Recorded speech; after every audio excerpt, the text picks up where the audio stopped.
गर्मियों की छुट्टी मनाने मैं अपने गांव गया हुआ था। गांव में रह रहे मुझे 15 दिन बीत चुके थे। 15 दिनों में मुझे काफ़ी ज़्यादा आनंद प्राप्त हुआ और फिर अब मात्र गांव में मुझे रहने को मात्र 5 दिन बाकी थे। लेकिन खैर 5 दिन बाद मैंने गांव से ना जाने का मूड बना लिया। मैंने कहा कि तुम सब चले जाओ, मैं कुछ दिनों बाद शहर आ जाऊंगा। और मेरे घर वालों को मैंने स्टेशन छोड़कर उन्हें शहर के लिए भेज दिया और मैं खुद अकेला ही घर पर आ गया। मैं जब गांव में दाखिल हुआ तो मुझे गांव वाले देखकर चौंक गए और चौंकते हुए एक आदमी ने पूछा, अरे का भाई, गए तो थे, हाँ कैसे गए? लेकिन मैंने उसकी बात पर कहा, अरे आ गए महाराज, आप ही का इंतजार था, आपको छोड़ के कैसे चले जाते? और मजाक मजाक में हम हंस पड़े और फिर जिनके साथ मैं चाय पीने के लिए उनके घर गया। चाय पानी नाश्ता करने के बाद उसने कहा, और भाई सोओगे कहाँ? तुम वहीं छत पे सोओगे अपने भुजिया छत पे?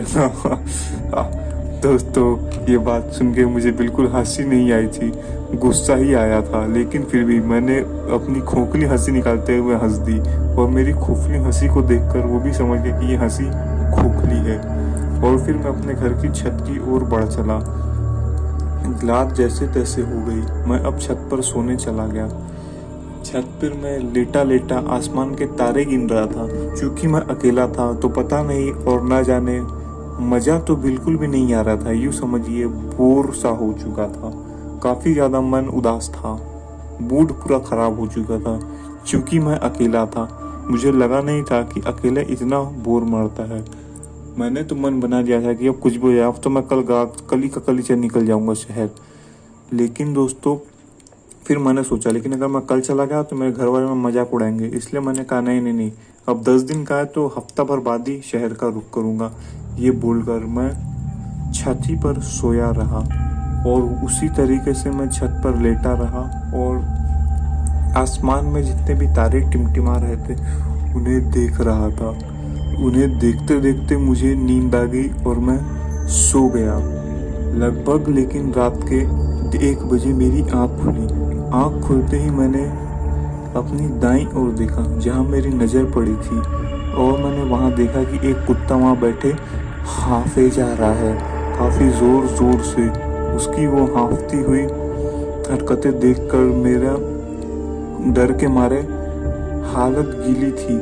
लेकिन मैं ये अभी तक मेरे दिमाग की बत्ती पूरी तरीके से नहीं जली थी, क्योंकि मुझे लग रहा था कि कोई कुत्ता मेरे छत पे कैसे आ गया और वो भी इतना विशाल का डरावना कुत्ता। अब तो दोस्तों मैं सोच रहा था कि इसे भगाऊं कैसे। लेकिन दोस्तों कुछ देर आश्चर्यचकित होने के बाद मैंने विचार में किया कि मेरे घर के आसपास कोई पेड़ वेड़ तो है नहीं, ना ही कोई छत, लेकिन फिर ये कुत्ता मेरे घर के ऊपर कैसे आ गया। लेकिन मैंने बात को ना नज़रअंदाज करते हुए कहा कि हो सकता है इतना विशाल का कुत्ता है, छलांग लगा के आ गया हो। लेकिन दोस्तों मेरी उठ के उसे हटाने की हिम्मत ही नहीं थी, क्योंकि कुत्ते का डर मेरे मन में कुट कुट के भरा हुआ था। और वो भालू के आकार का कुत्ता, वो भी उतने ज़ोर ज़ोर से हाँपे जा रहा था मानो वो कोई कुत्ता नहीं, कोई दरियाई घोड़ा मेरे सामने बैठा हुआ हो। लेकिन खैर डर को काबू में करते हुए मैंने सोचा कि क्या करूँ सोचकर आंख बंद करी।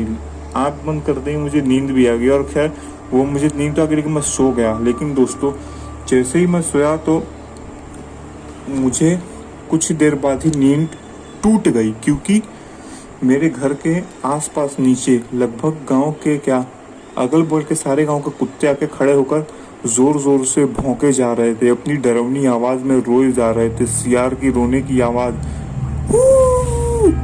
ये वो जो आवाज थी इतनी डरावनी लग रही थी जिसे मैं आपको बयां नहीं कर सकता अपने शब्दों से। लेकिन फिर जब मैंने आँख खोल के अपने दाईं ओर देखा तो देखा कि वहाँ वो कुत्ता तो नहीं था, जिसे वहाँ ना पाकर और मुझे एक चैन की सांस मिली और मैं रिलैक्स करने वाला ही था। लेकिन एक मन में डर भी था, कुत्ते की भूखे जा रहे हैं। लेकिन फिर ऐसा करके ही मैंने एक लंबी सांस ली और जब मैंने सांस छोड़ी तो फिर मैंने अपने पैर के सामने, यानी अपने ठीक सामने, मैं सीधा लेटा होता तो मेरे जो पैर के एकदम 2 फीट दूरी पर कुछ ऐसा देखा कि मेरी सांस अंदर के अंदर ही निकल गई, क्योंकि अब वो कुत्ता मेरे सामने बैठा हुआ था और उसका मुंह आधा जला हुआ था और उसके मुंह से कुछ लार टपके जा रही थी। और आंधी तूफान तो मानो अचानक से घुमट पड़ी हो, ऐसे जैसे कहीं बवंडर सा छा गया हो केवल मेरे छत के ऊपर। जब भी मैं कहीं दूर देखता तो देखता कि हवाएं चल रही है, लेकिन कोई पेड़ वेड़ इतने जोरों के नहीं हो रहे। फिर मुझे ऐसा महसूस किया था कि मानो मैं किसी बवंडर में फंसा हुआ हूँ। तो दोस्तों, इस कहानी में आगे क्या होता है ये जानने के लिए देखना ना भूलें इस कहानी का अगला भाग। कहानी आपको पसंद आई हो या ना पसंद आई हो, मुझे कमेंट बॉक्स में ज़रूर बताएं, क्योंकि अगर आपने यहाँ तक वीडियो देख लिया है तो गाइस चलिए मिलते हैं नेक्स्ट वीडियो में। तब तक के लिए बाय एंड टेक केयर।